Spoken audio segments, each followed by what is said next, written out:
Did you ever have dolls when you were little? You know, the kind you dress up and play with? What if I told you that not all dolls are just dolls? What if some of them weren't really dolls at all? In the small, quiet village of Briarwood, tucked away from the rest of the world, there's an old story that's been passed down for as long as anyone can remember. It's about an old woman named Mrs. Finch, who lived alone in a large, crumbling house at the edge of town. Her house was always a little strange, even when it was new. No one knew much about Mrs. Finch. She never spoke to anyone, and rarely left her house. But there was one thing the villagers couldn't ignore: her dolls. Mrs. Finch had hundreds of them, dolls of all shapes and sizes. They filled every room in her home. Some stood on shelves, others sat in chairs, and some were even posed as though they were having tea parties or reading books. But these weren't ordinary dolls. There was something about them that made the people of Briarwood uneasy. It wasn't just the way they were arranged or how lifelike they looked, but the way their eyes seemed to follow you whenever you walked past. For years, the people of the village lived with the odd presence of Mrs. Finch and her dolls, but no one ever dared to ask her about them. They would whisper about the strange old woman, wondering where she'd come from and why she kept so many dolls. Some even said that she never let anyone into her home, except for the occasional delivery of materials, fabric, thread, and other oddities. The rumors started to spread that the dolls were more than just dolls, that they were somehow alive. People began to disappear from the village. Just a few at first, but then more over the years. At first, no one connected it to Mrs. Finch, but soon, the whispers grew darker. There were stories about villagers who had seen the missing people near Mrs. Finch's house shortly before they disappeared.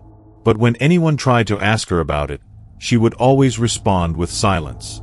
One evening, someone, no one is quite sure who, spoke of an awful discovery. They said they had seen a doll that looked too real, too lifelike, in Mrs. Finch's window. Its eyes were wide open, staring straight out, and there was something disturbing in the way it looked. The villagers grew more suspicious, but still, no one dared to confront her. As the years went by, even the most brave of villagers started to avoid the area near Mrs. Finch's home. It was as though the house had a dark, suffocating presence that made everyone uneasy. But then, one day, Mrs. Finch herself disappeared. Just like that, gone. No one saw her leave, and her house was left untouched. The dolls, however, were still there, standing as still and lifeless as ever, their eyes following anyone who dared look inside. Months went by, and the village began to forget about Mrs. Finch. But there were always those who remembered. They whispered to one another about the strange disappearances, the unsettling dolls, and the eerie feeling that clung to the old house.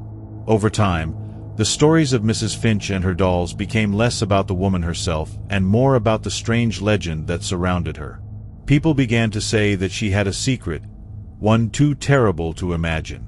Some claimed that Mrs. Finch had found a way to preserve the bodies of the villagers who had gone missing, turning them into dolls to keep them alive in a twisted, unnatural way. They said that the dolls weren't really dolls at all, but the preserved bodies of the missing, their souls trapped forever inside, staring out from their glassy eyes.